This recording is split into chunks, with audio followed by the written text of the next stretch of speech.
Olá, mais uma vez nós estamos aqui gravando esse segundo vídeo para trazer mais um tema para treinar você, capacitá-lo, prepará-lo para esse tempo de evangelização, pregação do Evangelho no projeto Missão Resgate. Uma alegria muito grande, um prazer poder estar com você aqui. Que Deus possa falar ao seu coração. Nesse segundo vídeo nós vamos falar sobre um tema essencialmente fundamental e espiritual, que é a oração. Algo que deve fazer parte e estar presente não somente na sua vida durante esse projeto Missão Resgate, como também estar presente em todo o tempo. Afinal de contas, não existe um cristianismo, não existe uma vida cristã, um relacionamento com Deus, sem que a oração esteja presente e faça parte de tudo isso. Gostaria de trazer para você uma observação interessante. Você já notou, já observou que Jesus Cristo, ao longo do seu ministério, ele orava bastante? Você já se perguntou por que Jesus orava tanto? Afinal de contas, ele é o próprio Filho de Deus e estava sempre conectado ao Pai e, como ele mesmo disse no Evangelho de João, capítulo 17, que ele e o Pai são um. Então, por que será que Jesus orava tanto, dedicava tantas horas na sua vida e do seu ministério à oração? Certa vez, um autor chamado John Stott, bastante conhecido esse autor e pastor, ele disse o seguinte: todo cristão, ele sabe pelo menos duas coisas a respeito da oração. Primeiro, que ela é absolutamente necessária, porque o próprio Jesus ensinou sobre o dever de orar sempre e nunca esmorecer, Lucas capítulo 18, verso 1. E a segunda coisa é que é muito difícil vigiar e orar, afinal de contas, o espírito ele está pronto, mas a carne é fraca. Mateus capítulo 26, verso 41. E a bem da verdade é que essas duas realidades, elas estão continuamente em conflito nas nossas vidas. Às vezes, o reconhecimento de que a oração é algo indispensável para a nossa vida e que nos ajuda a vencer as dificuldades, ela está sempre presente na nossa consciência, na nossa mente. Mas em outros momentos, as dificuldades é que nos levam a, muitas vezes, esquecer o valor que a oração tem. Muitas vezes são as dificuldades que nos levam a esmorecer, a desanimar e a não tratar a oração como algo muito importante na nossa vida. Essas palavras de John Stott, elas retratam exatamente a nossa situação. E é por isso que nós precisamos de ajuda para desenvolvermos uma vida constante de oração no nosso dia a dia. Vamos juntos, nesta hora, analisar o perfeito exemplo de Jesus, para que, de alguma maneira, nós possamos absorver tudo o que se faz necessário para um autêntico cristianismo hoje. Como era a vida de oração do Senhor Jesus Cristo, do nosso Mestre, o Senhor Jesus Cristo? Como é que ele desenvolvia essa vida de oração? Os evangelhos registram diversos relatos de Jesus orando. E sem dúvida nenhuma, Jesus orou muitas outras vezes que não ficaram registrados nos evangelhos pelos escritores bíblicos. Porém, a oração era a atmosfera habitual do nosso Senhor Jesus Cristo.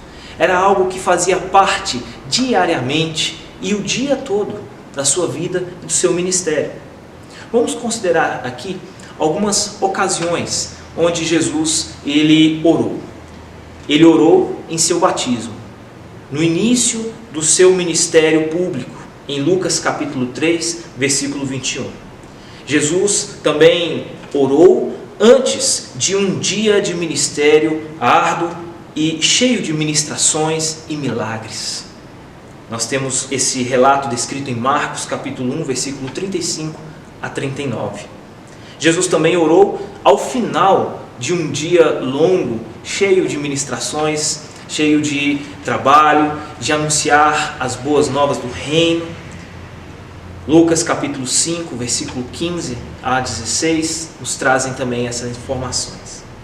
Jesus orou antes de tomar importantes decisões juntamente com seus discípulos, principalmente na decisão de escolher quais discípulos iriam segui-lo e ele haveria de treiná-los. Lucas capítulo 6, versículo 12. Jesus orou nas suas poucas e últimas horas, reunido com seus discípulos ali no monte Getsêmani, momentos antes de ser levado preso.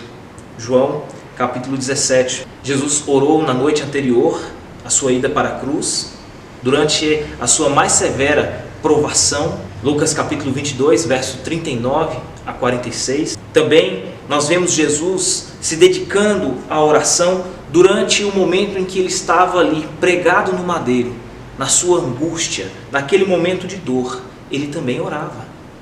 E por fim, Jesus, antes de dar o seu último suspiro e vier a morrer, Jesus, ele fez uma oração. Então é importante nós reconsiderarmos alguns mandamentos que a palavra de Deus, as Escrituras, nos dão em relação à oração. Romanos capítulo 12, verso 12, o apóstolo Paulo diz para que nós sejamos sempre perseverantes na nossa oração. Efésios capítulo 6, verso 18, também nos diz orando em todo o tempo no Espírito. Colossenses capítulo 4, verso 2, diz perseverai na oração. 1 Tessalonicenses 5, 17 e 18, orai sem cessar, em tudo dai graças, porque essa é a vontade de Deus em Cristo Jesus para convosco. Isto é o que a palavra de Deus ordena que nós façamos. Mas quais são realmente os nossos hábitos de oração? Porque muitas vezes nós abrimos mão de passar um tempo maior com o Senhor orando para poder gastar o nosso tempo com qualquer outra coisa. Será se de fato a oração ela não é para nós algo tão importante assim? Talvez nós precisemos fazer uma reflexão em relação a esse assunto, porque quanto mais nós nos dedicarmos à oração, mais frutos nós veremos na nossa vida, na nossa caminhada com Cristo aqui na terra. Nós precisamos principalmente olhar para o exemplo de Jesus e perceber que a oração não é algo para ser praticado esporadicamente, algumas vezes, ou em determinados momentos de aperto, ou quando muitas vezes estamos sendo observados por outras pessoas. A prática da oração, ela precisa se tornar uma parte inegociável em nossa vida, assim como foi na vida do nosso Mestre, que não abdicou do seu tempo de oração por nada, porque julgava ser mais importante que qualquer outra coisa, sempre reconhecendo a nossa completa dependência do Senhor, do quanto nós precisamos ser dirigidos e conduzidos pelo Espírito Santo de Deus. E nós só vamos conseguir realmente viver uma vida assim, dirigidos por Ele, se nós dedicarmos tempo e consagrarmos a nossa vida na oração. Essa compreensão, sem dúvida nenhuma, fará toda a diferença na sua vida. E a minha oração por você, meu querido jovem, que irá para o campo, é que você não negocie o seu tempo de oração. Não importa o que você faça ou seja chamado para fazer, busque sempre de Deus e coloque sua vida sempre diante dele em oração. Amém? Que Deus possa abençoar a sua vida e Deus possa falar também ao seu coração durante o tempo em que você estiver ligado a Ele através da oração.